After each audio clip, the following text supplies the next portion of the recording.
They try to drown me, I can swim upstream so profoundly. I can stay calm in a dire situation. I'm at it every day, no time for a vacation. And I smell blood in the water. Everything I do, yeah, I do it for my daughters. Now I'm gonna shut your lips. It's time for a brand new episode of What? We talking jit, say what? We talking jit, say what? We talking jit, say what? We talking jit, said it's time for a brand new episode of Talking Jit.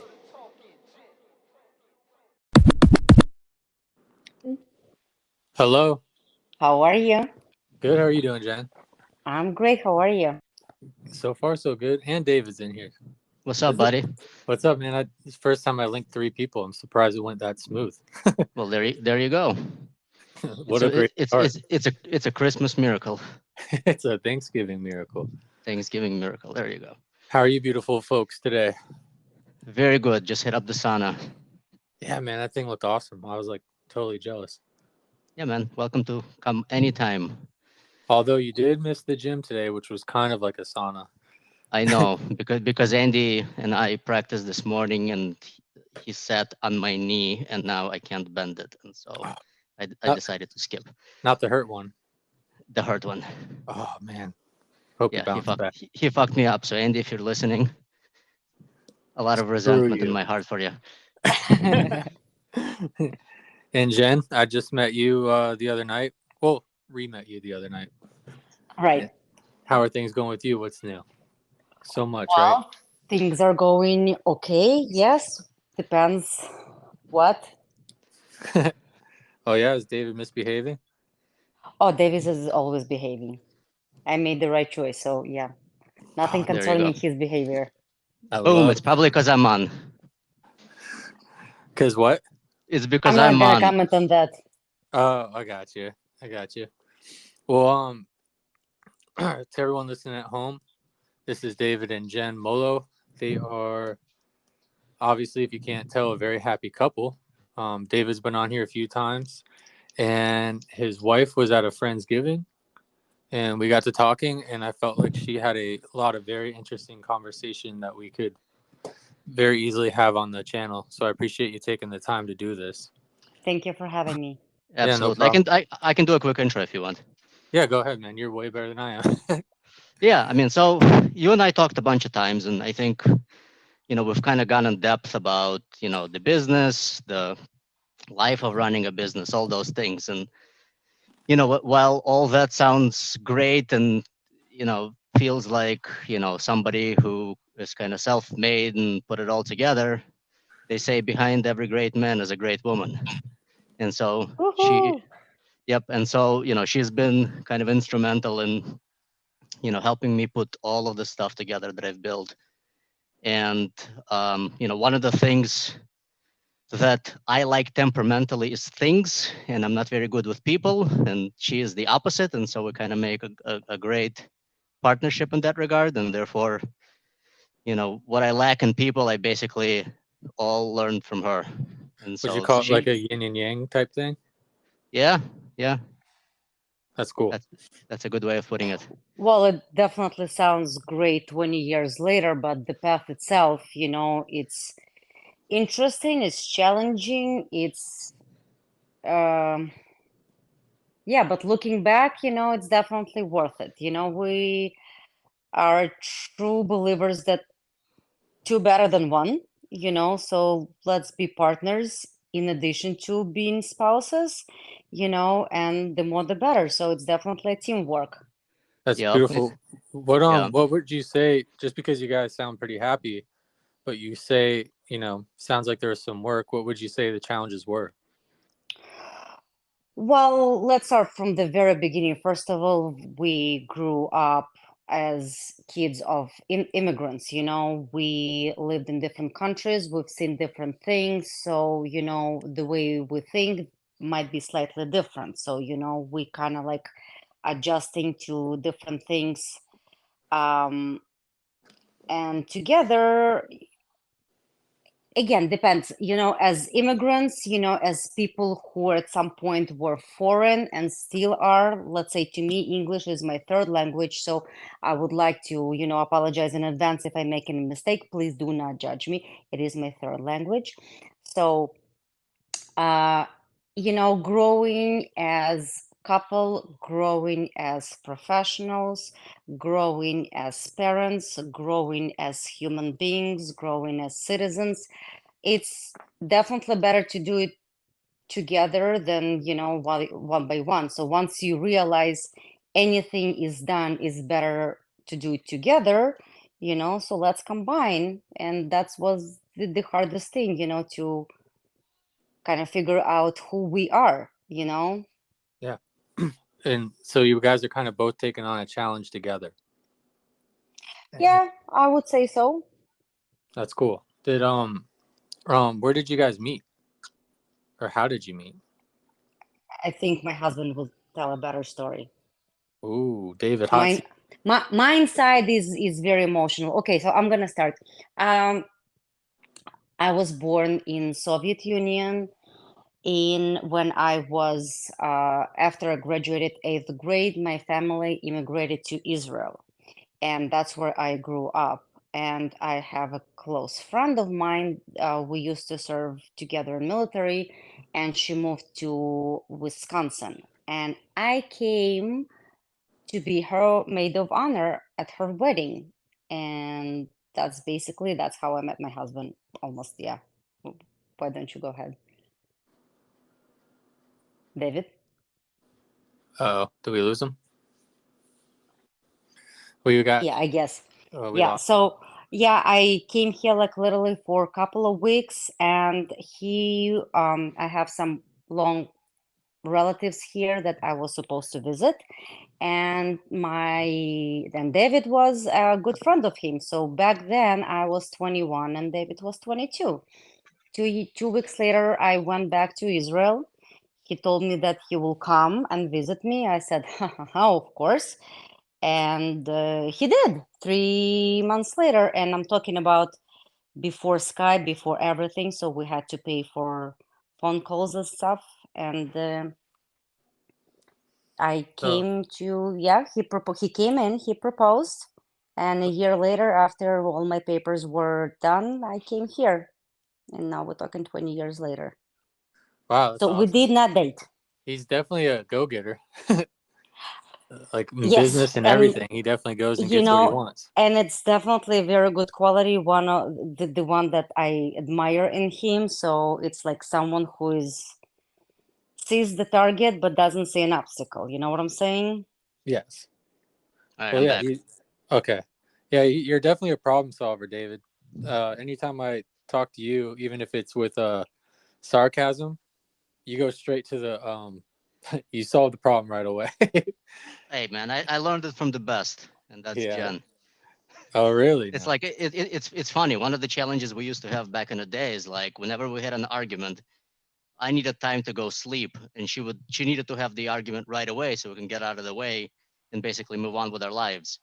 And so And I'm kind of sure girls will understand, like most of us, we need this closure. And when you don't get a closure and you see a man, just simply going to sleep and like, dude, how can you sleep? Look at me. I'm just,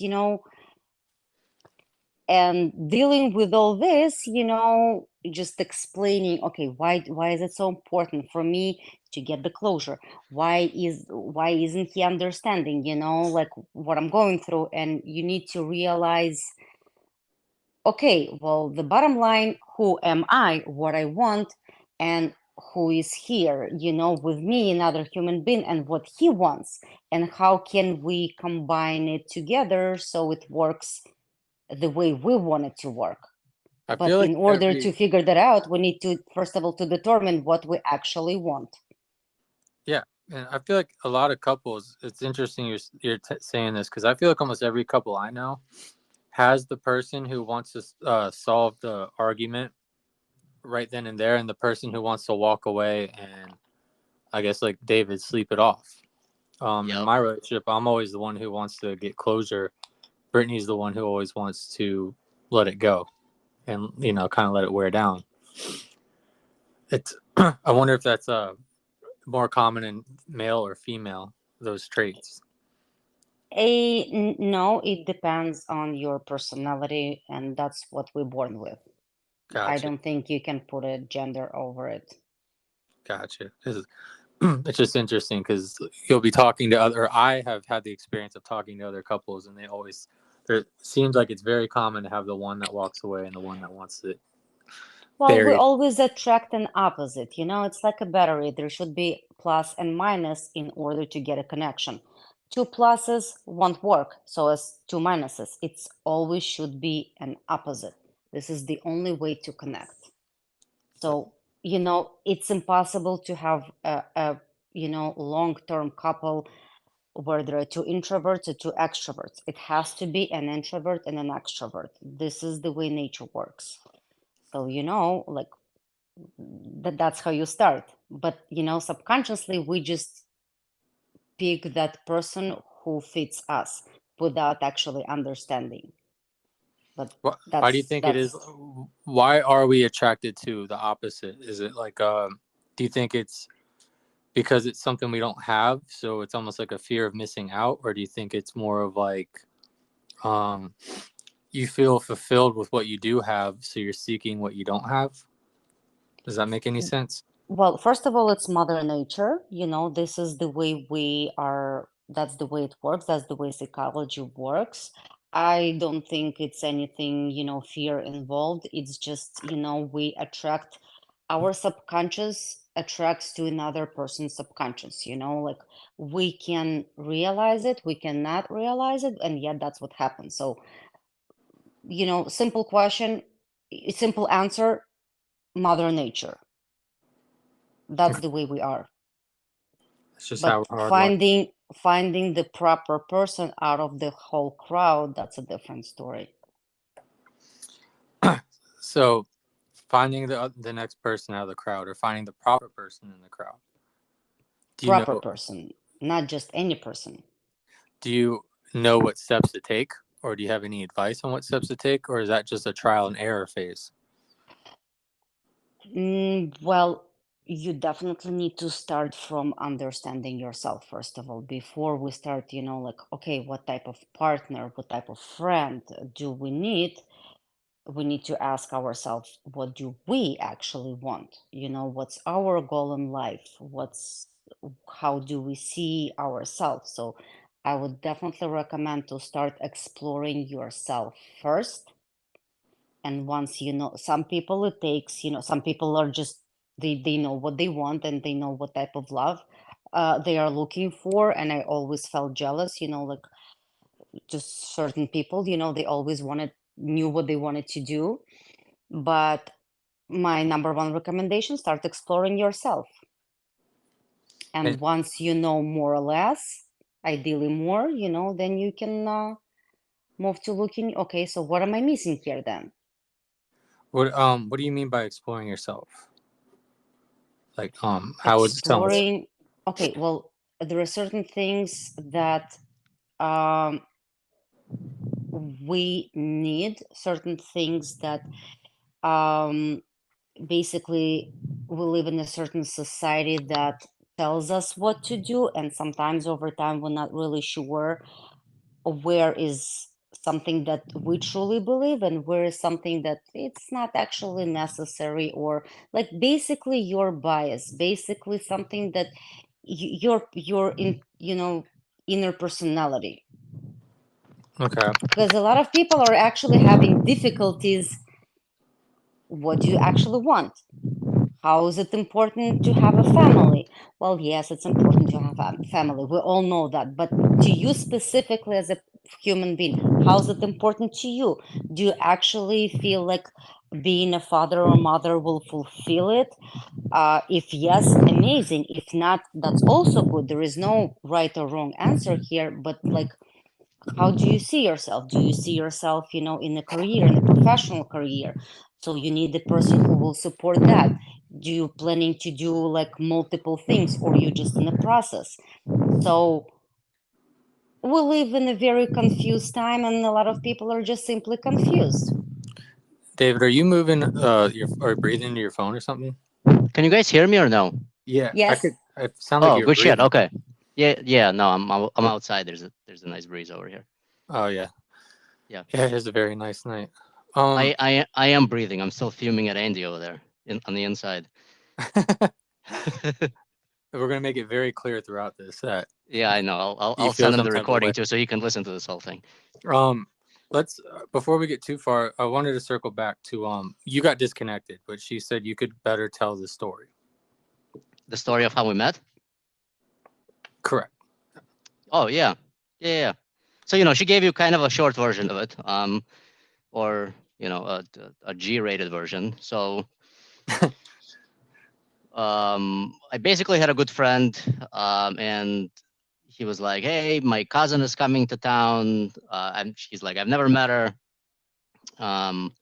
and like I have to drive her from O'Hare Airport in Chicago to like her friend's house in Wisconsin. And he's like, "It's an hour ride." He's like, "I hope she's all right," And I'm like, "Well, if she's good looking, like give me a call and we'll get together and like, I'll meet her basically." And then so I think she ended up staying there a couple of days, and then she ended up staying with him for like the rest of her trip because I think whatever happened in Wisconsin just didn't work out from a stay perspective. And so she stayed at his house, and like there was a party, and I show up to this party, and like we're kind of drinking in the kitchen, and there's like a photo album. Oh, did you cut out again? Probably yes. So yeah, we're going back to that time where we still had the photo albums, and stuff. So it feels like we're kind of like dinosaurs at this point. Yeah. So basically, what he was trying to say, I brought my album with my pictures, and basically, I go down the stairs and I see the guy just without any permission took my photo album and he's looking at my pictures, and I'm like, well. Who this person thinks he is, I was kind of like a little bit kind of like Creepy. anxious. And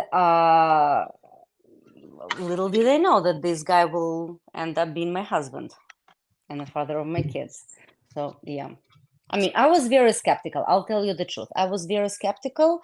I didn't see that coming, and like two completely different countries. It's a long flight from each other, so it's not like you can stop by for a second to see each other. And Right. I was very skeptical. I wasn't sure. And he had his people on his end telling like you can find someone closer. I had my people over there that I wasn't even comfortable mentioning it because it didn't sound like anything realistic. You're 21 years old, you're gonna go across the country for the second time and another immigration. Now you're going to live in a third country, now you're going to learn another language. And it's like sounded too difficult and too complicated, and yet it happened. And yeah. You said it's emotional. Is it emotional because it's tough immigrating and learning all that? Is it like a lot of are you saying emotional? Is it because it's stressful trying to deal with a whole brand new society, or is it emotional because there's backstory to it? Or Well, each immigration, we went through different emotions. Let's say when we left Soviet Russia, it was just like a one-way ticket, So we were born in bridges. We knew that we will never go back again. So we were leaving for good. And it's just like a matter of habit, You just get used to certain things. So we did not miss any people simply because the whole family moved. So we were a Jewish family. We were born from Soviet Russia. So the whole family, we did move to Israel. So we didn't miss people, but just a regular habit and getting used to the country itself. When I moved from Israel to US, I missed people because everyone left in Israel. My whole family was there. So it was an attachment to people. I wanted to see my friends. I wanted to see everyone. And, so it's different. But simply getting to know everything. Oh, that's how it's done here.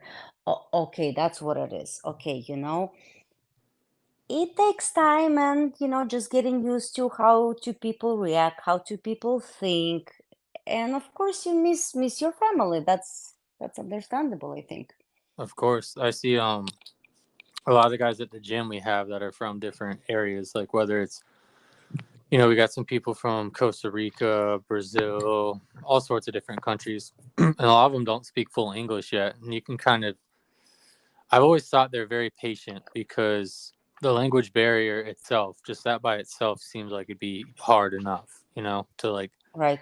to run around on your daily basis and try to communicate and you don't know a word. So you're like hoping, I'm sure in a person's brain who's learning another language in another society is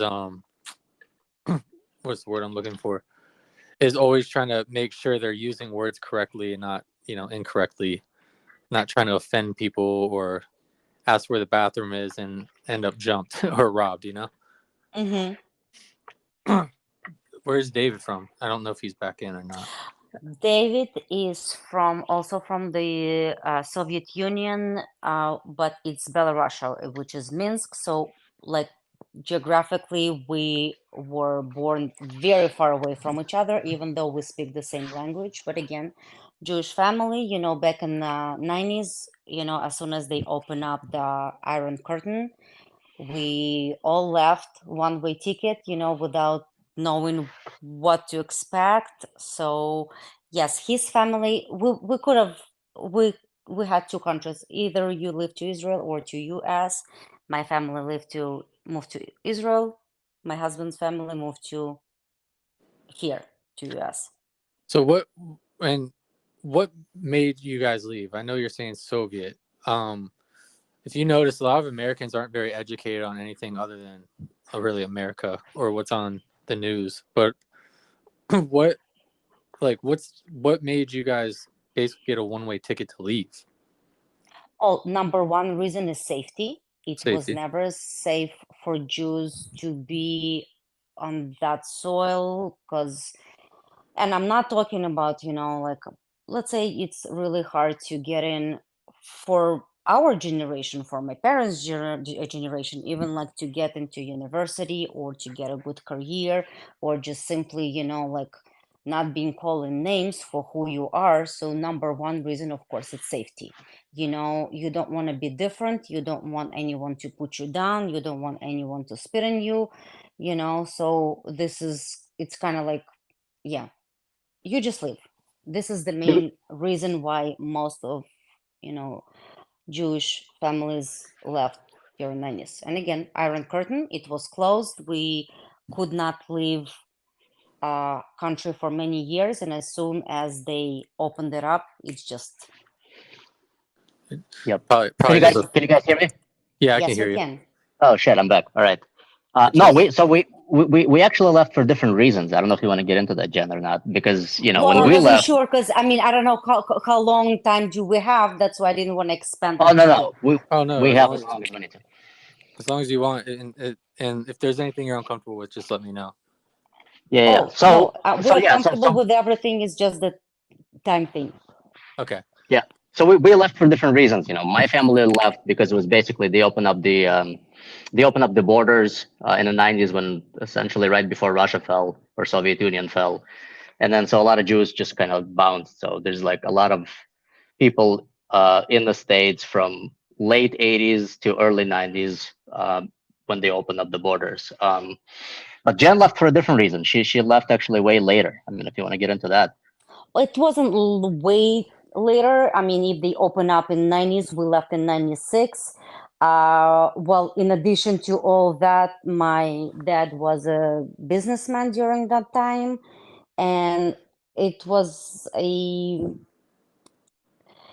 kind of, Russia in the 90s was a weird place because it was like yes, when the for someone who didn't went through that time, it's basically extremely high crime, and this crime is basically your government and like an open crime. So the last thing that was kind of like, okay, and now we need to move, it was just again safety, but it was a different type of safety. So we had to move to, we lived right on the border with Finland, so we had to run away to Finland, stay there for I think a few weeks or months, I don't even remember. And then, but yeah, it's again, I was 30, almost 14 years old, and it was, The yeah, I do remember my dad telling my mom, like, if, they will stop me on that border between Russia and Finland, just take me and just keep going, don't go back. And I remember my parents, they were arguing. My mom was saying, like, if they're gonna stop you, I'm not leaving. And I do remember that conversation, but thank God, they let us go through. So did your dad get through too? yes, thank God. Otherwise, yeah, I don't think my mom would live without him. That's pretty intense. You Very gotta much so. you gotta imagine if you get to the point to where a father is basically telling the mother to just take the kids and go if something happens. It's I'm the only child also. So yeah, that's, do you yeah, think but that do you thank think God that those living days are gone for us. do you think that living through that is made you or contributed to who you are today in any way? Was that something hard to get over? Is it something that you turned into a positive, or is it something that No, kind of lingered? absolutely not. Even talking about it, to us, it was just an everyday life. Back then, I don't remember seeing that anything bad because, this is all you know. I don't Hmm. remember having like that have an impact on me. I do remember my family had money. We could afford a lot of things. Yes, my dad had a gun. Yes, we had, some security here and there. But overall, I didn't remember myself like, oh my God, what a horrible time, like how do we live? You think about it when you look back years and years ago, like, oh man, really, did I? But back then, it wasn't It was just normal. anything absolutely normal. This is how everyone lives, and that's how you deal with an everyday life. Mm. How bad that was, you just start realizing it years after it happened. But again, thank God I was only 13 years old, so I don't remember much. What was he afraid of, like them catching? Like, are they gonna put him in jail, or is it like, are they? Kill? Oh, they're gonna Yeah, kill murder. him. Oh Oh, yeah, yeah, murder. yeah. Yeah, no, no, no one puts anyone in jail. Yeah, they just, In the yeah, 90s, yeah. In the 90s, there is no such thing. It's just you kill and you done. Holy shit. Uh, that's super interesting. It almost sounds like a. I'm drawing blanks today. It's kind of almost sounds like a Like a movie. movie, yeah. Yeah, But like it. I do remember it was normal for all of us. This is how everyone lived. And again, like when you live this type of country, you understand something is off, but all you want is just, you don't know what to expect you in a different country. You don't know much about it, but anything but this. That's what that was on my mind. That was on my mind, on my parents' mind, anything but this. But if we do choose, we want to have like a democratic country. so. If you don't mind me asking, how, what got him to that point? Is it like some sort of extortion? Like he was a good businessman and they wanted to get paid off of him? Like, were they Yeah, extorting him, or that's was yeah, it? that's the way it works. You need it, probably my dad would know more details, and of course he does. I never went too much into that, but you see, it just like you're dealing with criminals, of course they want money if it doesn't go the way that they want, but we're not talking about like criminals. It's the whole government. You don't know where it's gonna come from. It's just openly corrupt? yeah. It's Yeah, system. corruption to the extent that you can't even comprehend. Yeah, systematic organized crime essentially. That's insane. Did Yeah, you have to it's deal So with any of like that, David? if a policeman stops you, like he expects you to offer him money in order not to get a ticket. And we're talking about like, and if he say no, we're talking about, okay, how much then? So like That's how it used to be. I'm sure even now, probably. I don't want to say everywhere. I mean, I want to believe in the better life, but that's Yeah, how the way it was. the answer to most questions was how much. Yes. That's so, and that's what it was like everywhere over there, huh? Yep, in the Do you 90s for sure. Yeah, did you deal with that as well? I did not know. I was 11 when I left, and I basically grew up in the States. Okay, so you didn't have to deal with any of that kind of craziness. Nope. And Well, again, I didn't deal with that either. I was just a child in the right, house and I was observing things, like, oh, now we live great, but next thing it's like, we need to start packing luggage, and please just don't tell anyone. You have to be quiet. No one should know that we're leaving. And yeah, it was, was Israel a much better place? oh, absolutely 100%. Yeah. And David, are you or is David the reason why you came here, or did you Yes, leave? Yep. one and only. Oh Yep. my goodness, That's right. that's That's insane. It So was in fact, I have a friend, a very close friend of mine. We used to go to high school. We were very good friends. So she wanted to leave Israel. She felt like, this is not really where I feel comfortable. This is not really where I feel home. So she was trying to get the green card, stuff. And next thing I tell her that I leave, and she's like, well, this is so unfair. You never even wanted to leave, and now you do. And I've been trying to do it for years, and I can't. I'm like, dude, you want to go? Go. Like, I'm okay living here. I just want this guy. In fact, I believe we had this once. We had this conversation. Like, maybe you would consider moving to Israel, but that conversation was maybe like 5 seconds long, and yeah, Nope. yeah, that's that's he just Nope. jumped in with nope. Nope. Well, I mean, you found yourself a winner. David's a winner. He's everything I've seen. I admire his business sense, and somehow you're always stoic about it when you're telling me Kevin, about I the assure beautiful. you, at best, it's a mixed bag, man. Yeah, you just Yeah. you just Yeah. don't Yeah. unload it on me at the gym or anything like that. Well, dude, when I'm promoting myself, I gotta give you all the good shit. Ask Jen about all the other stuff. She gets to see all nothing but the good. other side. Nothing but good. Uh-huh, uh-huh. You don't catch him throwing the phone or anything like that. No, Oh, it's the this is opposite, in fact. probably would be me to throw the phone. That's definitely me. I'm the That It did emotional happen. part of the. Yes, it did happen.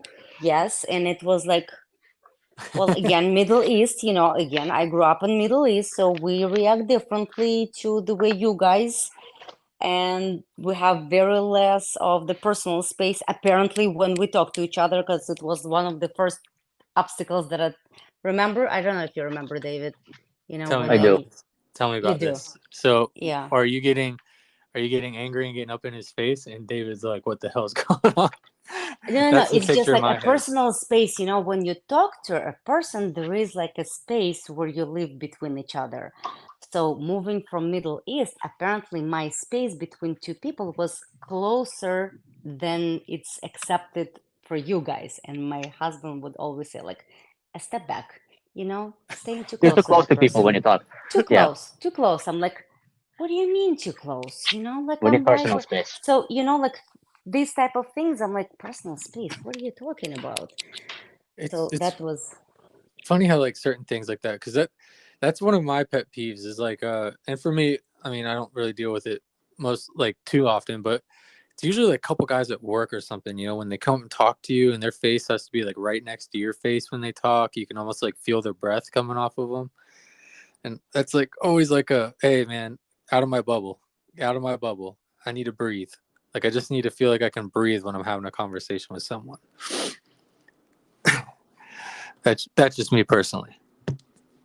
well, yeah, and this is our personality, these type of things, that this is what I need. This is what I feel comfortable. So answering the previous questions, how do you get to know yourself through these type of things, so again, there is no right or wrong answer here, but like, okay, I like my space.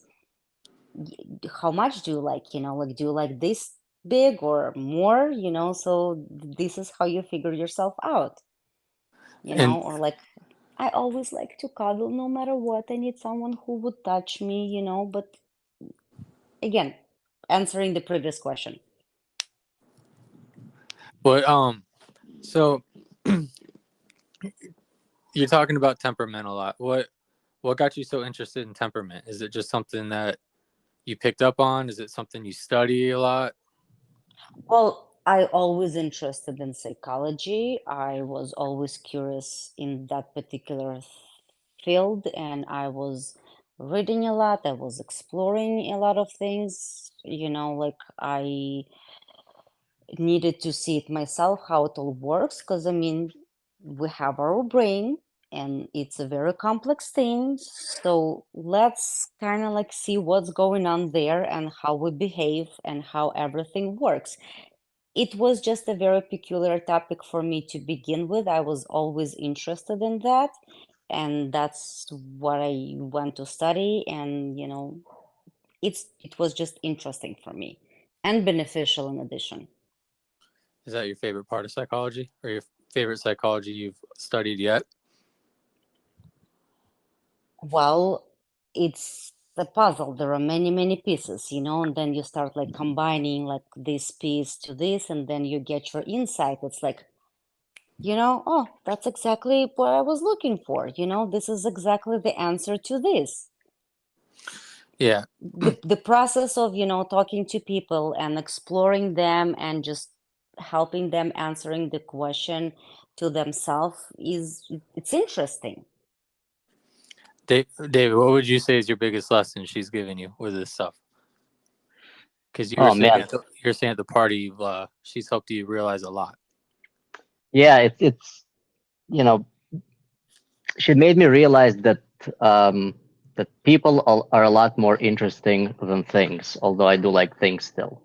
So I'm generally curious about how stuff works, how stuff's made, but a lot of all that is rooted in people and society because innovation is typically based in desire, right?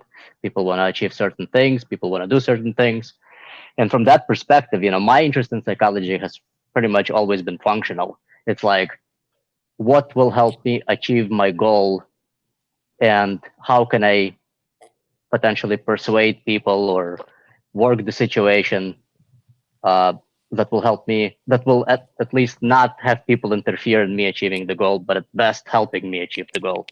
Like sales? Sales, absolutely sales, even HR, hiring, friendships, even dealing with my kids, dealing with my wife. I mean, like, it's all basically rooted in understanding people's motivations and, people's temperaments, and kind of tying it all together and figuring out how to talk to people in a way that makes them understand my point, because you can say things in a certain way to different people that'll help your message be received better. Got you. The most important concept here, in my opinion, that the more you study psychology, the more you study how different we are, the more you understand that there are no bad people. We don't born evil. So everything happens. There is a reason why certain things happen. But again, we never born bad. We never born evil. It what happens to us while we're growing up before we hit the puberty. So that's what it is. But trying to understand, to accept, to respect every single one, and trying to understand. I'm not talking about accepting it, at least trying to understand every single person. It's not easy, but this is the only way that works. I'm just trying to. I'm going to apply it to some of my challenges here, like a Sure, three-year-old throwing a fit. sure.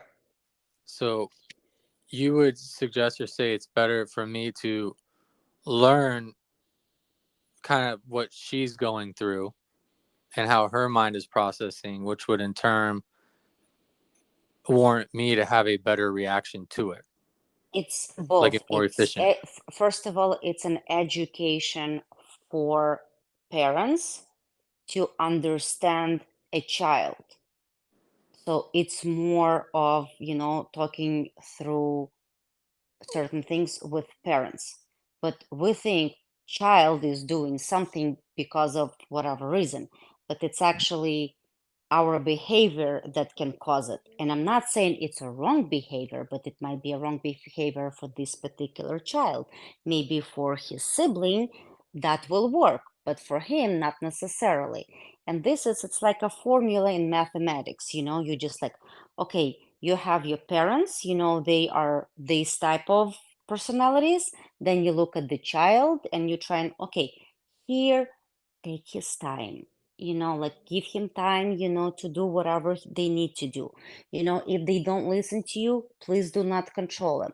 And in this, it's just knowing who you are, and that's what I started from. So it's number one, educating yourself of who you are and how you deal. So going back to what we started back at the party, psychology, the one that I see the more solution to my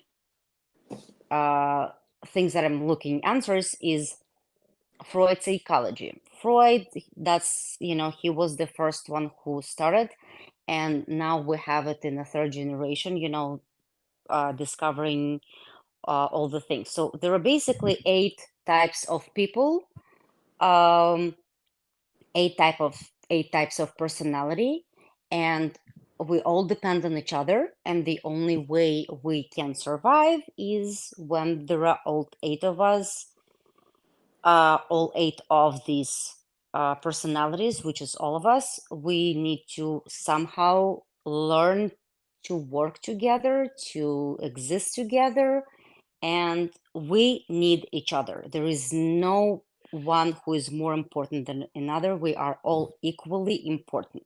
So personalities depend on each other to function like a Yes, society. absolutely. Okay. As a society, as a nation, as humans, we all depend on each other. Absolutely. Yeah. So I have to. think of it. Oh, go ahead. Think of it this way. So, societally, there's basically what you're saying, and this kind of begins with Sigmund Freud, and his original theories have been kind of explored and blown up, and Well, he explored the very first type. That's the one that it started. And in his notes, he said, I'm curious if there is another correlation between, because again, our personality, we're talking not about just personality. Certain personality, we're talking about what do you say, your illnesses, your sickness, your the way you look for qualities that you look in another person, whether it's your friend or your wife. So by everything, I mean like literally everything. It all depends on your personality that is subconscious to us. yeah. That So we here, do so it yeah, without understanding. yeah. Gotcha. So here, think of it this way. There's like societally, there's basically 8 types of personality variations, and they all come in individually, and these days I think they all come in combinations because people can have multiple traits of these 8 variations of personality. And then each of those has their own characteristics. So some people are, quicker, some people are slower, some people are more visual, some people are more auditory, some people are more, kinesthetic. They like the touch instead of it listening, and some other people are more like athletics prone. Some people are more artsy. So What is going on with him, Yeah, David? You cut out again, brother. But I can hear him from a different room talking, but yeah, I can hear him from. it's So weird. Oh, go ahead. I'm sorry. it's all of this, it's kind of simple and complicated at the same time, but that psychology helps you to understand who you are, to kind of like give you this insight, and everything else is like a mathematical formula. You just like, okay, if this is my child is has this mindset, I would achieve more if I would talk to him this way, or I simply just let it go. You know, knowing who we are, knowing who our kids are, but usually when there is something wrong, and I apologize, parents, I'm sorry, but usually when there is something wrong with our kids, and I'm talking about before they hit puberty, usually it's us. We are the one who made a mistake at some point. And again, sometimes we just make mistakes simply because we don't know that we're doing something wrong. How can you know that? So that's where psychology comes in, so you can know where not to make a mistake. Do you know exactly what personality type you are? Yes, but I won't be able to answer in a few minutes even. You just need to go a little bit more in depth about each personality and how is it important and what do you specifically have. So like by talking to you, I'm listening to the, your keywords that you use and Hmm. how fast or how slow you speak, and just making my own observation to trying to figure out your type. So Do you tell got a me if Do you got a I'm hook on it wrong. yet? Well, I feel like you probably are the one who is a bit more emotional in the side of the, I don't know, I never met your wife, but I feel like this is something because I I did like when you say hello, beautiful people. I think that's how you greeted us. Yep.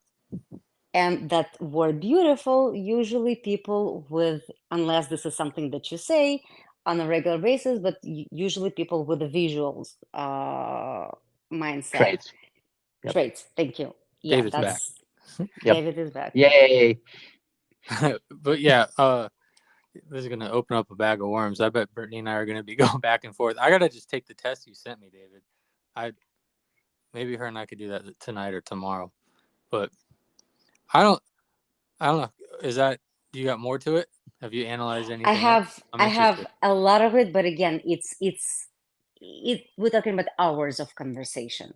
Right. And it might be I'm gonna have to tell you very personal questions, or just tell you very personal things. So I don't know what you want, I'm an open book. to be heard. Okay. I'm an open book, and we got no time constraint. Okay. So I'll, the more you speak, I will able to tell you more about yourself. Oh, nice. But no, the beautiful people. Unless you have a specific question, but Uh, it has to be very concrete. yeah, I Let's don't. say you need help with answering a certain question, something that is either vague to you or something that you've been struggling, but it has to be specific question. Um, Not off the top of my head. I mean, Oh, you're a lucky when person. oh no, I'm just trying to. Usually when I ask people about, like what do you have, it's like nonstop of, like, okay, how about this? How about that? You see, so you're a lucky person. That's a good thing. I just I like to think of myself as more goal oriented, and Goal oriented. by greeting people, like saying, hello, beautiful people. One, But I you appreciate your guys chose the word beautiful out of other, out of other why words. why beautiful? Why not something else? I wanted you guys to feel happy. Okay, Hopping on. so in your opinion, feeling happy, it will make you if you hear the word beautiful. You know what I'm saying? Right. So this is what's, yeah, well, some people can, hello, powerful people, like, oh, that makes me happy. Beautiful, I don't care about beautiful. But to you, it does make a difference. You know what I'm saying? Yeah. So this does go deep. It goes way deeper than you think, yet it's very simple. It sounds like, oh my God, I'm not sure, but it's very simple. Let's let's try this. So one of the reasons why I like doing the podcast is one, to learn about people and different things. Like I didn't know anything about the you leaving Russia. Super interesting. And I think that's like really cool to that's not something you run into often. It's just like just knowing that somebody had to go through that is just, to me, very interesting, because a lot of people only know their small neighborhood, right? in this situation, you went from, Russia to Israel to US, and that to you might have been normal. But to a normal person like from around here, because I grew up around here, I'm in the same area I grew up in. That's Okay. that's a book, that's a movie, you know. Mm-hmm. Um, so I get to learn about this kind of stuff and kind of dig into it, and I like the challenge of finding interesting conversation, and two, it's also just a way for me to hold myself accountable for staying positive and finding positivity out of people that could hopefully help other people. Absolutely.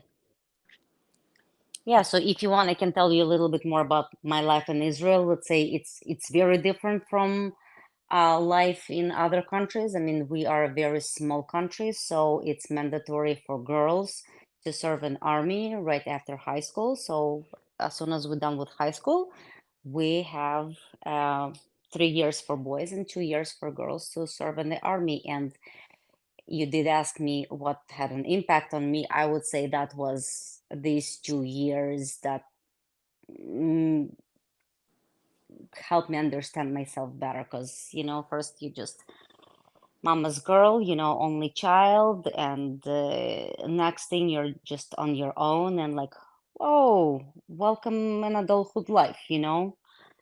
So, and it was a very interesting experience. I have very close friend that I still keep in touch with, and that's absolutely priceless to me. And I think it was a very interesting experience for a girl to be in this type of situation, experiencing different types of emotional attachment to certain things, and like how just your outlook on your life overall. She was a prison guard, just so you know. I wasn't a guard, I was a policewoman in a prison. So Military police serving in a prison. I was in the military police, yes. Well, you have no choice. You don't know where you're going to be sent. You have no power over it, You just basically they determine based on your, I don't know, health or whatever abilities, and they send you wherever they think you're going to fit the most. do you feel And like so they that was and so they sent you to prison. So I was sent to military police, and afterwards, yes, it was a men's prison. Oh, and it was specifically a men's prison? Men's prison, yes. Israeli soldiers. What kind of things did you see in there? Well, It's gotta be. again, Israeli prison is a very nice prison. We were eating from the same kitchen. I cannot say anyone suffered. No one was beating anyone. I mean, you just basically stay, and it wasn't Enjoy your anything time. horrible. I mean, the only bad thing, like, while, because these are the soldiers, like the time goes against you while you're in the prison. So, but Oh, it other doesn't than count. that, It doesn't count towards your sentence, essentially. correct, Oh, wow. correct. So did they teach you any combat training? Well, of Like, course, it's a must. First, you go through like 4 or 5 weeks of combat training. Just it's for everyone, like a general training. right. And afterwards, after they assign you specifically, okay, let's say now you're going to be in the military police. They send you for a military police base, and you go through a different type of training specifically for whatever you're going to do. So I would say it's like 3 or 4 months of training prior to you getting whatever you're actually going to do. So I got a question. Yep. If the whole country is military combat trained, Mm-hmm. doesn't that kind of not put you ahead? Like, isn't that, if the whole country is military trained, then you guys are all trained the same exact thing.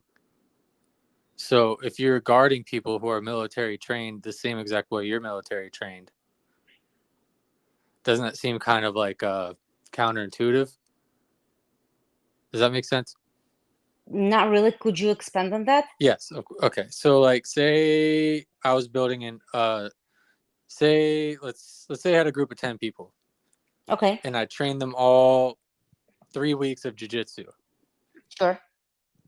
And then I told those 10 people, okay, David, you're in charge of these 3 people who have been trained on the same exact thing as you. And this guy's in charge of the other, what would be left? 3, 4, 6 people, 5 people. You're in charge of these 5 people. You guys are all the same combat trained. How could you guys all have the same exact training? How could you rely on that in a situation? Well, you're a team. Everyone has its own Roles. But right, roles. the Everyone, they prisoner, have their certain things. You know exactly what each one does. So you never interfere with each other as long as you know your specific responsibilities, your specific duties. So if you will interfere one with another, it means you don't know what you're doing. But Unless it you, never happened. unless you're asking whether, how do you control people that are also trained as well as you are? yes, that's Okay. I Yeah. wasn't doing Yeah. it. Yeah, but that's all prisons. It's like you have, let's say violent prisoners in America, and then you have the police. And sometimes the violent prisoners are more powerful or more skillful in certain things than the police is. However, you have the prison complex behind them, so you have a process and a system. So it's not like, I guess I was Oh, I'm looking for talking your about like leverage. specifically, my base. I don't remember any violence happening over there. It wasn't uh, anything. No, you just I mean, they're in cells and you have a gun. it wasn't anything violent. Gotcha. I do not remember that. That's for sure. There's just a thought that crossed my head, and I probably could have done a better job at explaining it, but I was just thinking if like you took 2 individuals and you trained one, like military trained them, and then you didn't Right, train the other one, then right. the alpha would probably be the one that you trained. But then It's quite possible. I was thinking if you got the whole country trained the same way, then you're kind of keeping like an even playing field. But that, You are, Well, but you still have, yeah, if the you whole still have. country is, yeah, go ahead. No, I was gonna say, so the whole country can still be military trained, but you can still basically have a justice system and a prison system. It's the same way it is here. There's like plenty of, I'm sure there's plenty of people from the military in prison. But we still have to obey the law. right. Correct. And There's still laws and there's still rules and there's still you made sense with like your leverage is still, you've got the prison system behind you, you've got a gun, you've got this. correct. Yeah. It was Yeah. just a silly thought that crossed my mind. I'm like, all right, let's see where No, this goes. yeah, it's basically it's a prison for people who disobey rules within the military, which I'm sure we have military prisons in the United States, and so the army deals with those people the same way that they did back there. Right. Yeah. And then so you being in the military, you said you learned a lot about yourself. Is it just Well, it's just learning how to be independent, how to make decisions on your own, deal with consequences when you made the wrong decision. It sounds like basic, but sometimes it's very painful when you just on your own, like, and you're trying to do the best out of it. You don't have anyone to ask for an advice or just, okay, go, you can do for it. It's like it's tough, but then you're like, okay, but that actually makes me stronger. I actually enjoying it. I enjoy the process. I like rules. I like, how it all works. I like strategy, like I like what I do. I can learn a lot of it, and I would rather focus on these things rather than, oh, I haven't slept enough for a few days already. Oh, I really want to go home and, get to see my friends, and I'm only 19 years old. I want to go out and chill, but then you realize how important what you do for the country that you live in. And it's kind of like gives you this importance of what you do and who you're gonna grow up in the future, And personal responsibility. Absolutely. would you Responsibilities, taking would you rec- responsibilities and holding yourself accountable for everything, single thing. That's huge. would you recommend that same kind of system in the US? at least some mandatory military time? Well, we do it for a different reason. It's just a very small country, and we have to do that. I don't think it should be a mandatory thing, but my sister-in-law, David's sister, she's in military for many years already, and she's very successful, and we're proud of her. She does amazing. A lot of my And military friends are like ahead of the curve. They're pretty well set. They're pretty well structured. You know, they've got benefits stacked up, piled up. Doesn't seem Yep. like a completely bad option. No, it's a great option for the right people. It's not for everybody, just like other things. But if it's a even accidental combination of the right temperament in the right place, I think it works. What kind of temperament are you, David? I don't know. Ask her. military temperament. Military strategist. He's the way he thinks, he uses logic. Not Yeah. everyone uses logic, and again, it's not like good or bad thing, it's just different. So logic strategy is definitely a military mindset. How do you meet logic and emotion halfway? Okay, say that again. How do you meet logic with emotion? Like, how do you, if one partner is on an emotional level and the other partner is on a logical level, how do you like meet halfway? That's a great question. Well, one person should know what they do. Well, you need to learn the other's person mindset to explain how you feel. So I was using logic to explain to David my emotional side, so I'm acting emotional here simply because of this, and that. But once let's say you can have not multiple personalities, multiple views on how to look at things, whether it's abstract or something, you can switch in between two. You know what I'm saying? Probably not. I will expand on that. So I knew that it would be more beneficial if I will learn how to use logic to explain myself to David, rather he will learn my language of emotions to understand me. Okay. So So like, primarily we use logic to understand even something complex, because that's what works for us Our best. family. Yeah, in our family, we essentially have learned to articulate emotions in a logical way. So you just break it down. You break it down. Okay. Do you see why it's not logical? Yes. Why?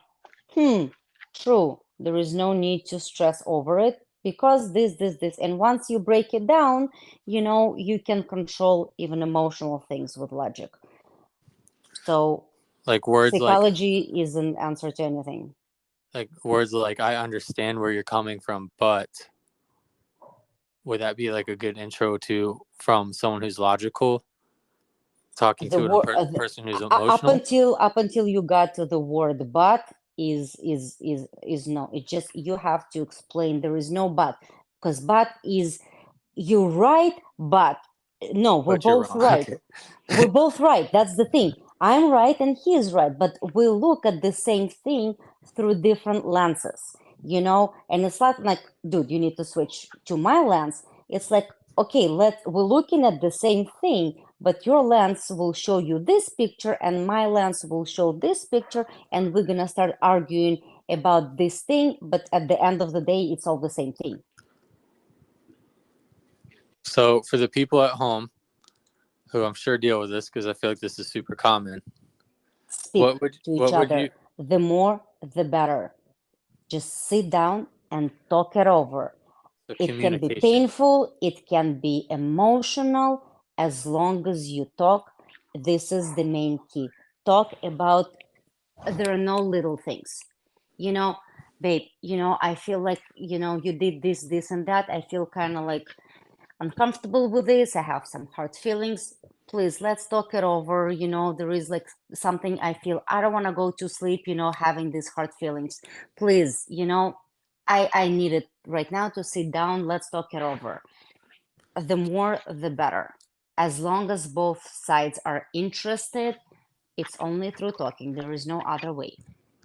And again, forget to, but I'm right. Just, we're all right, but we look through different things. Well, I got you both on the phone. Maybe you guys can have an argument and we can get like a good example out of it. I'm just kidding. I don't know if we can have an argument. We no longer have arguments. We just have discussions. We have deep No shit, discussions. really? We have Yeah. super deep discussions, very, very deep, and it sometimes can be emotional, sometimes can be like, swearing and stuff, but yet it's a discussion. Like we'll both gain something out of this discussion. We'll learn from each other. We'll learn, and this process where you go through this together, I think it's interesting. It's important. It's useful. It's productive. And it works. And it's not like we're exclusive. Everyone can do it as long as we spend a little bit more time, sitting down together, and talking about things. Did you guys argue? Did you guys have arguments beforehand? All the time. David? Really, a lot? All the time. What when you have a lot of arguments, it can create doubt, right? Like doubt about the future. Doubts about the future, it doubts about like many things, uncertainties. You don't know what to expect. We have different expectations. Well, okay, what are your expectations? A lot of things is just simply unknown, and we don't talk to each other, like things that bothers us, or like, oh, it's not important. So what do you think makes you decide that it's worth pushing through or worth building and not calling it quits as a couple? Like, so like, obviously we're in a high divorce rate. This country has a super high divorce rate. What do you think helped you guys from your experience push through, rather than like saying, oh, screw this, I'm going to go to my parents' house, or, I'm leaving? Well, I think probably since we went through certain things, we accept challenges Head more on. willingly. Yes. So Yep. like, okay, so there is a challenge. Yes, I can, pack my stuff and go back to my mom, but there is a challenge.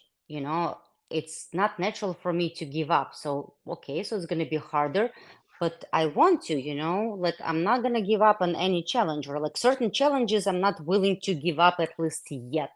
And that's how I felt like with my marriage. Sometimes I was, oh man, but like, no, I can give up, but not yet. Not yet. I still feel like it can, we can still do stuff, so we I don't feel like we were taking challenges as something, oh my God, how can I go through all this? Like we were kind of like used to challenges. Okay, let's do one more thing. Yeah. Let's do one more thing.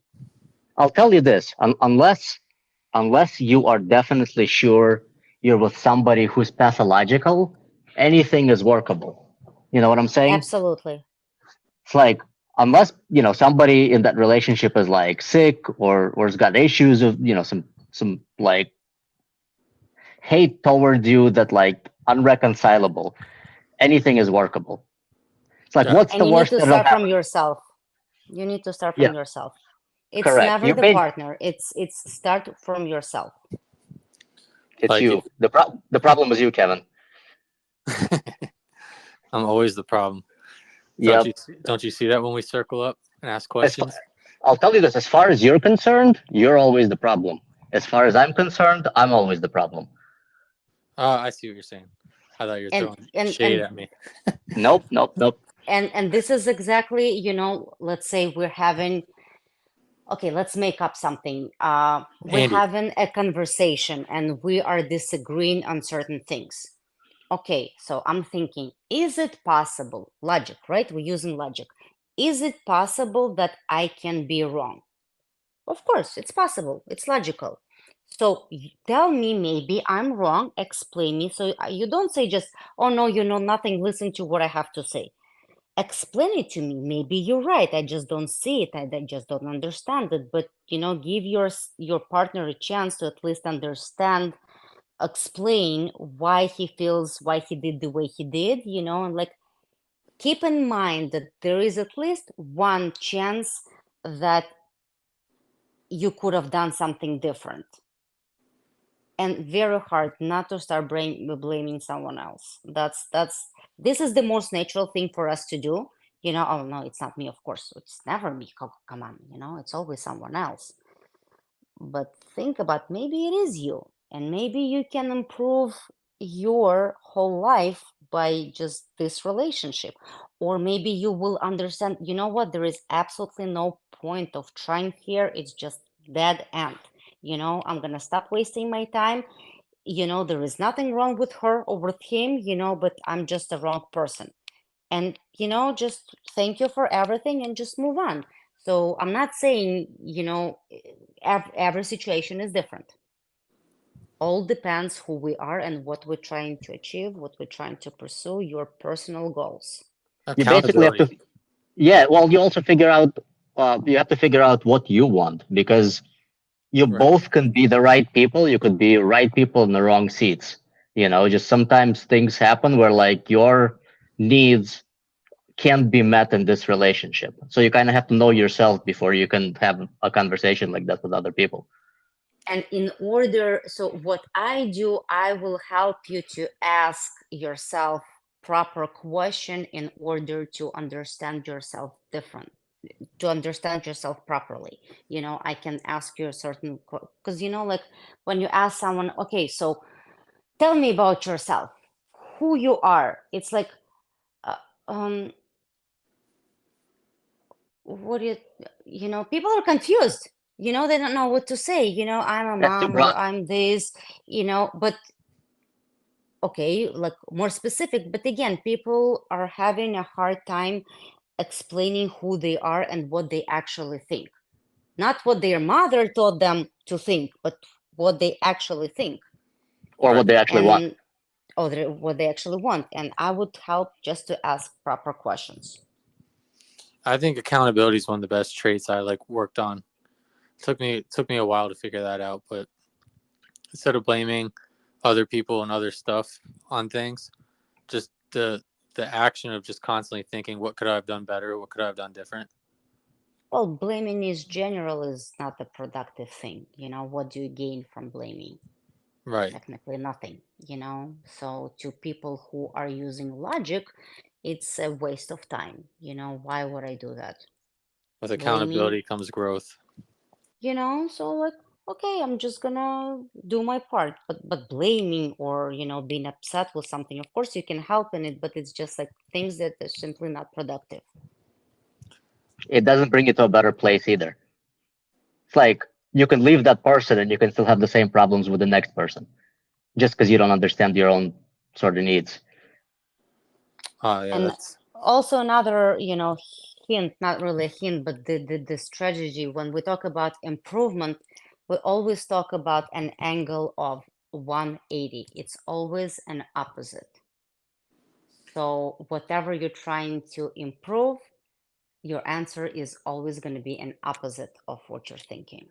On the same on the same line, but it's an opposite thing. Like if you're frustrated with a certain thing that you can't achieve, or your certain behavior is not bringing you the results you want, you basically have to do a 180. You have to like do the opposite of what you're doing. interesting. Yep. So like, So like an example, if let's say I have a fear that everyone is lying to me, no one is telling me the truth, what would be an opposite thing? Stop lying yourself. okay, You know what I'm saying? And it's like it's always a 180 turn. So like anything you do or anything that bothers you or anything that you like, always think about the opposite side of it. okay. So let's say,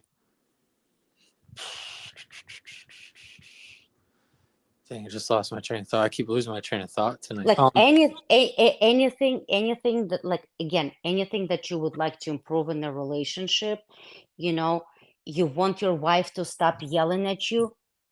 Stop Stop yelling at yelling at yourself. her. Oh, Exactly. okay. You feel like you're lacking respect in your life? Start respecting people yourself. You're not getting enough? Start giving. In order to get, you need to always an opposite. So like if you want to make your children happy, more happy, start Make acting yourself happier towards happy. you. Not acting happier. Make yourself happy first. Okay. Acting happy is different. You know what I'm saying? Yes, 100%. I see what Kids, you're. kids, they feel it. We cannot trick them. We can act whatever we want, but they know everything. My brain is so absorbed, especially lately with you know, 2.5 and a 2.5 year old and a 3 month old. Hmm. My brain just always references kids, jujitsu, and my girlfriend. Hmm. But that's like the big chunk of my life. But Do that you and like? work, Do you like it? I love it. Great. I love it. Okay, It's what would you like to improve in your life, in your personality, in your attitude, in your profession? What do you feel like? Okay, that is good, but I wish I had this or that, you know? I want a career that am in love with. That's Mm-hmm. where that's my biggest goal right now, and I have Okay. trouble figuring out exactly what it is. Oh, well, that's great. This is something we can discuss it, and you will answer your own question. As in, like I'll answer my own question. Absolutely. As long as I will ask you a proper question so you can answer to yourself. So again, let's start, from, the biggest, like, where do you not see yourself 100%? What you will never consider as your career? Man, I'm high maintenance. I got a lot of stuff. um, Okay, you can and you enjoy, that's a different thing. So main thing, when you're talking about career, you're talking about fulfillment, about living an interesting life, um, about just simply, I don't care what I do as long as I make money. Or you know what, money is important, but it's important, like ideal. money. When you talking about career, what do you actually think of? Something to do with martial arts, whether it's coaching or training. Um, that's the balance issue I'm having is a lot of things with money are turning out to be the things that I don't like. Hmm. You know, I don't like and there's certain people who can handle it, and it doesn't mean I'm not grateful for the spot that I'm in because I'm not in a bad spot. It's just like the mundane wake up early, go to work tired, push through the day, deal with stress, So and then you're not 9 to 5 person. I'm not a 9 to 5 person. Could I survive? Okay, Could I do it? Yes. Do I want to? sure. Not necessarily. Okay, let me ask you, do you enjoy history? History? Yes. I do like history. Books, movies, anything. Bo- I like books. I like self help. I like I like I like improving stuff, like whether it's with painting, like Okay. customized painting, or I like to be creative. So um Well, you use the word improving. What do yes. you improve with painting? How can you improve? Like your skills, you're talking about your skills? Yeah, like say like you can improve like decoration, like improve a wall or improve something that's boring and make it interesting, Making things beautiful. making things beautiful. There we go. Boom. See, he gets me. Is it easy for you to cry? Like how hard is it to make you cry from 0 I, to 10? I never cry. You never Let's cry. try it right So so now. it, so it's not Let's that do it. easy to make you cry. No. Okay. There's been I can think of a handful of times in my Uh-huh. life. Okay. I try to level and understand things before I cry. I Are you don't know. vegan? Am I vegan? Mm-hmm. Do you No. eat meat? Yes. A lot of You it. do. Okay, so no restrictions as far as, animals, like I love them, I can eat them, there is no such thing, right? I love animals, but yes, I can eat them too. Okay, I, sure. that to me is just nature. Okay. Again, there is no right or wrong answer here. It's just trying to understand who you are. And when you do paint, what do you paint? Like, what do I paint on, or like what images do I paint? What images? I like to paint like a lot of the cartoony stuff, like anime, but add like a graffiti twist to it. I've always liked Does it come graffiti. from your images in your head, or you're looking at something and you're trying to copy it? I usually pull inspiration. I usually see something that kind of What inspires me, inspires you? and I'm like, I want to see what my version would look like. What inspires you? That's deep. That's What tough. inspires you in general? What inspires you in a relationship? What inspires you in, spending time with your kids? What do you love about it? Because I think teaching, you're going to be great at teaching. Uh, with the kids, I just like the I, kids I and would say specifically with boys. like me To teaching be more boys. specific, yes. That's so Like, funny because I have daughters, but yes, but you, but yeah, which is part of my frustration because I feel like although I've grown up around women, I never expected to have daughters. It just didn't even pop up in my head, and I think that might go with the opposite thing you're talking about. But I have daughters now, well, and again, daughters, being a parent is one thing, we're talking about career. So, we're talking about teaching at work, working with boys, like, I don't know, 9, 10, 11 years old, teaching them either jiu-jitsu or painting, you as a parent will benefit more when you will come back home to your daughters. So it's always a complementary thing. oh, okay. I did coach for a little bit. I enjoyed it. What did you Um, enjoy about it? I just enjoyed being able to see improvement, just being able to take a human being that had like a goal or wanted to learn something, and I just like to see improvement. And a few of them, it's kind of heartbreaking because some go and some leave and some come back. Hmm. So, but the ones that stick around, it's always nice to see them a year later, their progress, and 2 years So later. when they do leave, what do you feel like? Let's say you invested like a few months in certain student and they leave. What frustrates you? Well, I mean, other than like you feel like you put time and effort into it and it's gone, Hmm. um, just the fact that like the project's kind of over.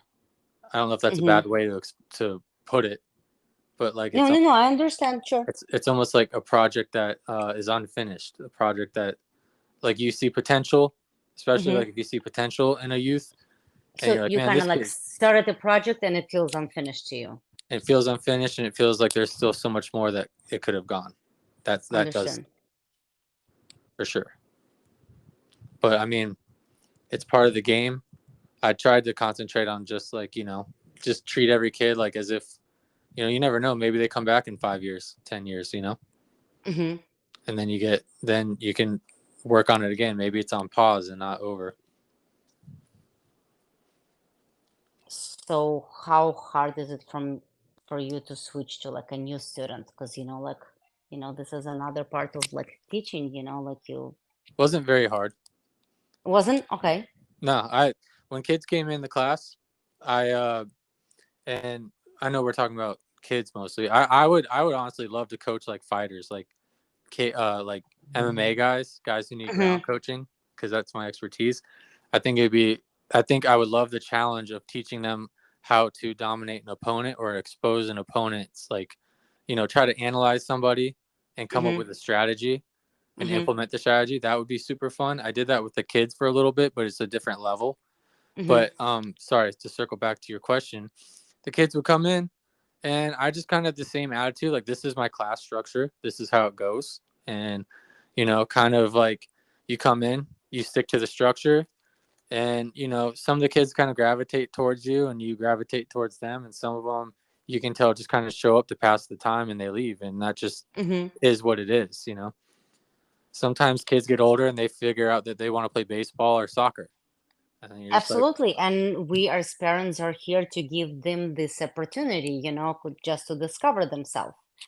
So let's say we as an adults we're looking, okay, I invested so much time in this child, and the project feels unfinished, but it feels unfinished to me.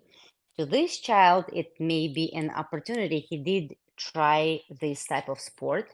It didn't work for him. Why would he waste his time, continue it if he can, let's say he can switch to music lessons, right, so it's a frustration to you, but maybe not necessarily to him. So by understanding both sides, there is no need to feel frustration. Well, again, it's all emotional, and switching to something else. So depends who are you looking at. But I think you would be great in teaching, and I think you will be when it comes to doing something around the house. Is it like anything that you need to do something with your hands, whether to build something or to do, you are willingly taking this responsibility on yourself? Do you uh, enjoy it? I always have projects. I'm always like Who rebuilding comes up something. with these projects? You come up with this yourself? Yeah, I'll Okay. look at something and be like, I could probably make that more efficient or make better use of that space, Okay. and then Can that's you how. give an example of like any of your recent Sure, I projects? just finished the kitchen. Well, Yay! I just worked on the kitchen. I took down this cabinet that looked kind of dingy, and it kind of didn't make sense, and it made the area kind of dark. Mm-hmm. And I just built shelves that made it like an open pantry. So now the kitchen looks a little bit more open. It's easier for me to see what I need when I go to the grocery store without having to go through all the cabinets and stuff. Mm-hmm. And I just overall thought it was a better improvement, and it looks nicer. And I got that whole brand new feeling and that accomplished feeling. It's great. Why aren't That's you married, nice. Kevin? Huh? Why aren't you married? Dude, come on, bro. This is a podcast, bro. We're not trying. Got 2 kids together. What are you doing? To me, marriage, and I'm not opposed to it, but to me, it's just not a huge concern because it's just like a legal binding agreement. Like, we both know we're not going anywhere. We're both fully committed to each other. Brittany wants marriage for sure, and I'm She not does? saying, yeah, and I'm not saying I'm not going to. I'm not saying it's not gonna happen, but out of, you know, trying to save up for a house. At the time we met, I had my own business, so spending a lot of time and money and effort on that. Like, you know, in my head, we are secured. We're not going anywhere. We plan our life together, and we talk and we work on improving each other. If I get married tomorrow or I get married in 10 years, what's the difference other than some legal paperwork, you know? But that could But just, that it could, can be a difference for her. There is yes. maybe no difference for you, but there is a difference for her. So, yes, it could be selfish on my part, of course. Yep. Well, I mean, if you get married tomorrow, Kevin, don't tell her. She's gonna listen to this and be like, yeah, Kevin. Yeah, Kevin. Yeah, Kevin. But do you understand? Like there's an order of operations. It's like, okay, now we're having kids. And it's like, okay, do I want to spend money on a wedding or do I want to get a house okay, we're talking that's about wedding or we're talking about marriage, because these are two completely different things. You just go and doesn't you doesn't a wedding come with signature. marriage? A ring, Mm, legal well, fees? I got my engagement ring a year and a half after we got married, I believe. I had no So money. no, I not spent everything on the necessarily. wedding. Well, I'll tell you, we didn't have a honeymoon. I didn't have a bachelorette party. I didn't have a ring. We didn't have limo. We had a very, well, we had a I didn't wedding really that, propose. oh, he didn't really propose. And yet we Is had that is three that the Middle weddings at Eastern some way? point. No. It was just like a fast way where you are extremely limited on money. This is, I Dude, don't know, was I, it, I, we had I no knew her. money. I knew her for 3 weeks before I proposed. What made you pull the trigger so fast? Oh man, the right person. Once you Oh, it's recognize the right either, person. Okay. Hey, what's the worst that can happen? Ha! You, You're gonna you, stay with me for the rest of your life. you There you lose half your go. That's shit. that's not too bad. Well, And there then you there's go. and then there's that factor. There, you're always risking losing half your shit, or Well, her losing half her shit. You know what I mean? Child. well, if she helped you achieve it, then what the fuck's the problem? Yeah. I Well, mean, marriage is definitely extremely important for girls because it gives us the security, the certain, and yes, it's not maybe logical. It may not feel um, why it's a paper, and you're right. And I'm not saying this is right or wrong, but we do get certain feeling of security for ourselves I'm as girls. I'm not opposed to it. And I know it's mostly on the selfish side. I understand that. I But again, just, if we're talking about marriage, it doesn't necessarily involves ring, honeymoon, expensive dress and stuff. but what if I want to do it big, man? What if I want to like keep up with the Joneses? I want all my friends there. I want the bachelor party. Go out get a You have steak. 2 kids. It's too late for that. Damn it! I knew you were gonna come up with some sort of stuff.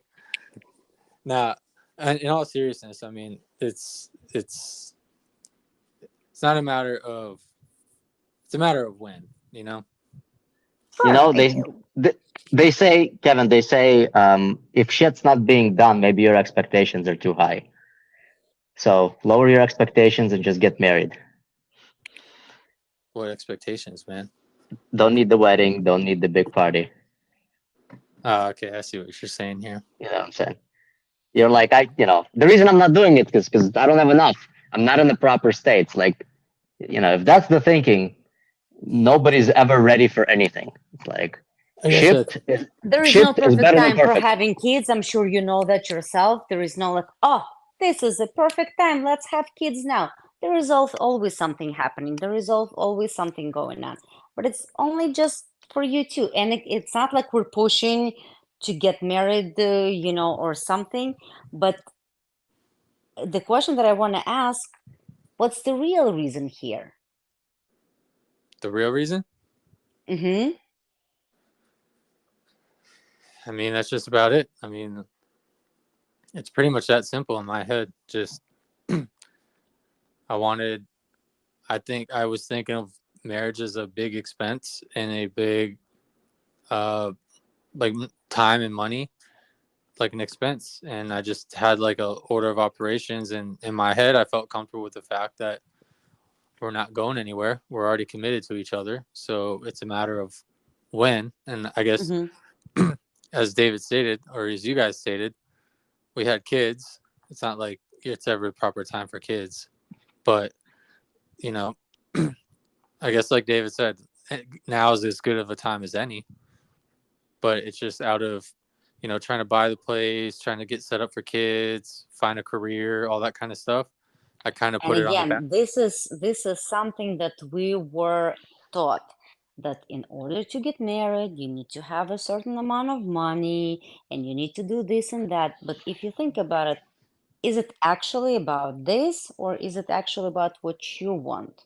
You can have a big wedding, you can have a small wedding, you don't have to have a wedding at all. Or you can have multiple weddings, it all what you want and not what people expect from us, Yeah. you It, know? dude, So, it took me 40 years to learn that n- you're never ready for anything. You just have to do it. It's like there's never a good time. Just get shit done for anything, for it's just, anything, not just it, weddings. anything, So let's apply that to the career. for So Yep. anything, not you have just a se- career, anything. you have a secure career. Obviously, Mm, life depends on money to keep the bills paid. yep. How do you say you go pursue something that maybe you start up with, zero money, or you might be in the negative or pulling from savings? Like, how do you Oh, we mentally? did it. We can tell Yeah. you what we did, Yeah, when what'd you do? when David started the business, we had to borrow. Well, we didn't have any savings, so we couldn't pull anything out of it. So David asked a close friend of his to borrow him. I think it was like 5 or 7,000, you know, And that's how we started. And he was working late hours in addition to his full-time job. So he would come back home and he would sit, I don't know, until I don't even know how late he would spend, working in addition to his full-time job. And it took us, I don't know, like a few years, up until it wasn't easy. Sleepless nights and And stuff, of course. well, sleepless nights or just simply not seeing my husband, like I don't see him, he works all the time. We don't see him. I want to spend time with him, let's go together for a walk. Let's spend time with the family. But, there is certain things are happening. We had kids. We didn't have much help from anyone. We were very limited on money,